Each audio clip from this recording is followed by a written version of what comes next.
I was stalked with an Apple AirTag. Here's what I wish I'd known. Tech aimed at making our lives easier is now the perfect stalking tool, and it's terrifying. As someone who's been around since before the internet and cell phones, yes, I'm prehistoric, I appreciate how technology has advanced and improved our lives. It's kept us connected and working during a global pandemic. It answers even the dumbest questions with a quick "Hey, Siri." And with Apple's recently released AirTag, a small, Bluetooth and GPS-enabled device, it ends the hassle of losing your keys or wallet. Not that misplaced objects have ever been my problem. My ex, on the other hand, was constantly hunting for his lost things. When the tile tracker came out nearly a decade ago, he was one of the first to place an order. Spoiler, he was an early adopter of Apple's AirTag too. I was never going to own one of these devices, but I was going to have to learn how to block and disable an AirTag. Because during a recent trip to Paris, where my ex currently lives, I saw the terrifying side of Apple's little tracker. PSST. There's an AirTag nearby. I touched down in Paris after a long, sleepless flight from Los Angeles, exhausted but excited to see my two kids. They've been living with their father in France while he and I navigate an extremely conflictual divorce and custody battle, marred by what I have described as abuse and assault. I try to keep my contact with them to a minimum for my sanity and safety. For the past 3 years, I've picked up the kids after school as soon as I've landed in Paris. Their father has the nanny drop off their suitcase with my 12-year-old daughter at school. Because my 9-year-old son had a slumber party at a friend's house, my daughter's best friend was staying the night with us in our hotel. We splashed around in the indoor pool, went to dinner, and chatted in my room until bedtime. I was getting ready to go to sleep when my daughter's friend knocked on the door. "Maggie, you have to come," she said. "There's something in the suitcase." It was 11 p.m.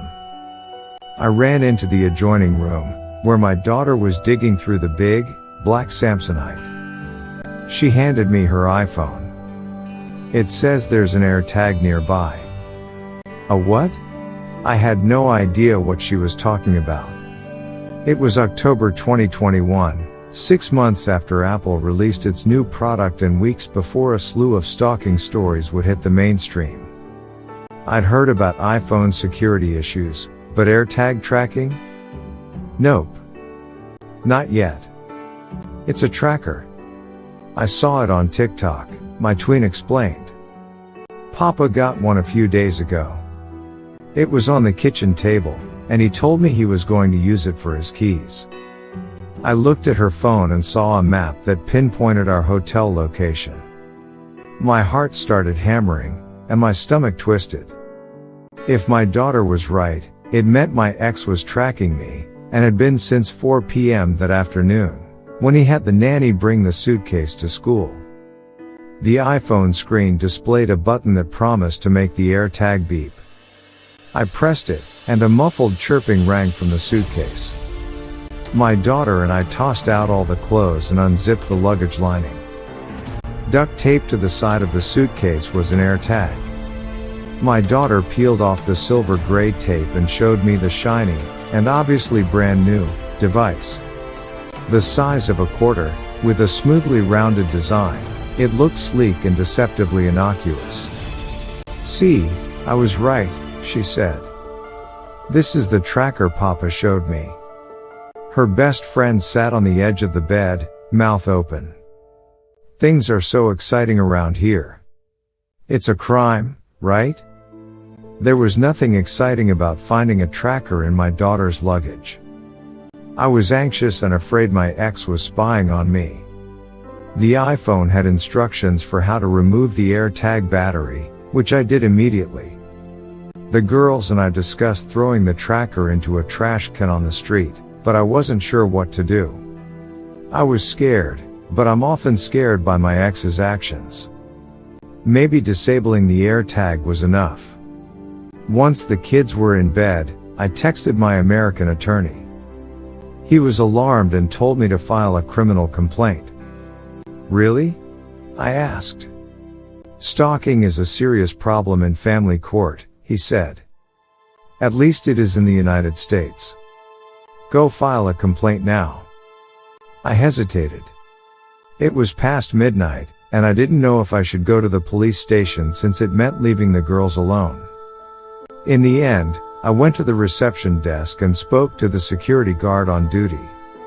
He assured me that if the girls woke up, he would let them know what happened.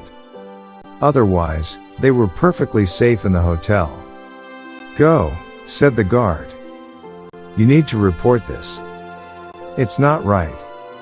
Thankful my son was at a friend's house, I ordered an Uber. At the police station, I quickly explained what had happened.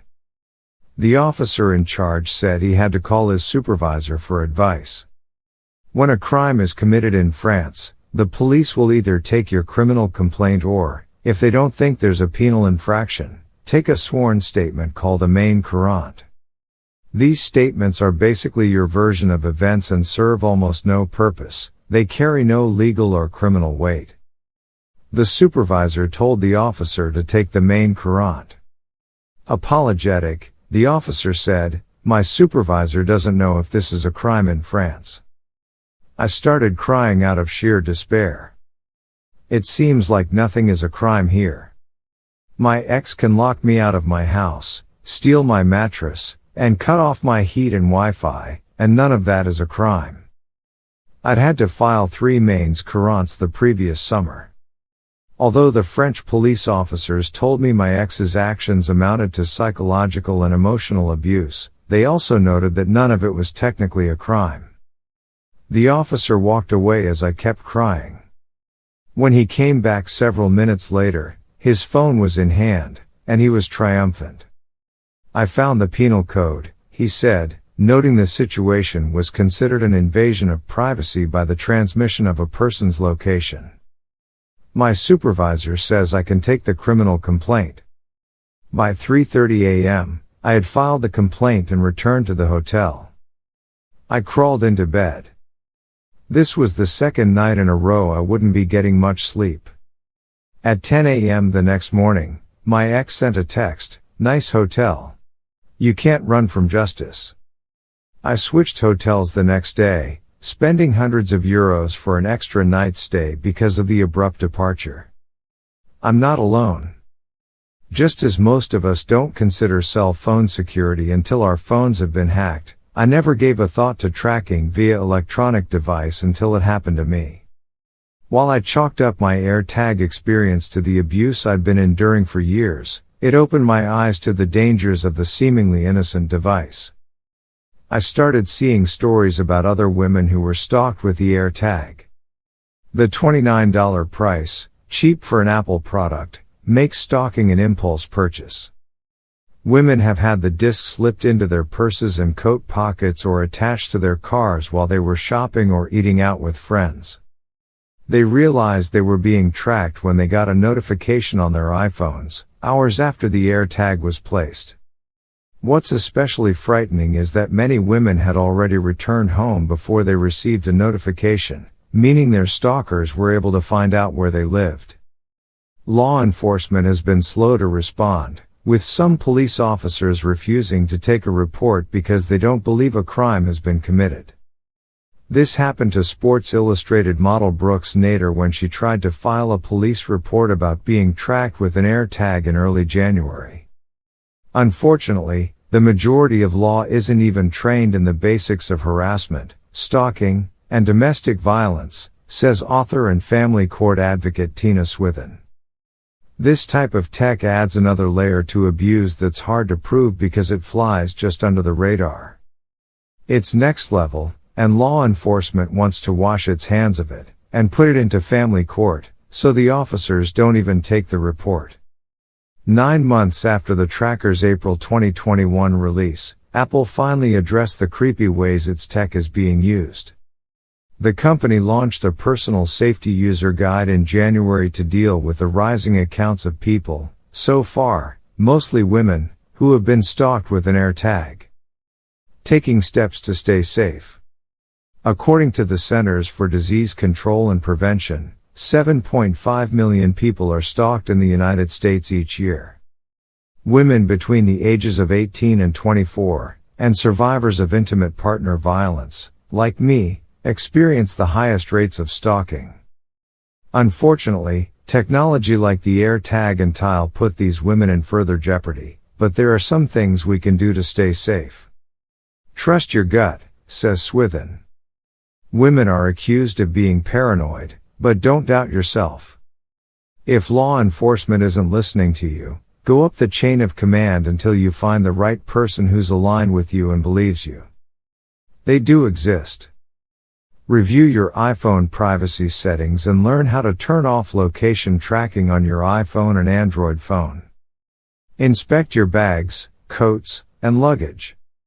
Empty your bag and pockets, especially if you've been out. Look in the seams and check the linings to make sure a tracker hasn't been placed in there. Check underneath your bike seat to make sure a tracker hasn't been attached there. Cars have plenty of hiding places, so look behind the license plates, in the wheel wells, beneath the front and rear bumpers, and in the space between the hood and the windshield. If you do get an alert or hear the beeping of an AirTag, try to locate it. You can remove the battery by rotating the silver back to open the tracker.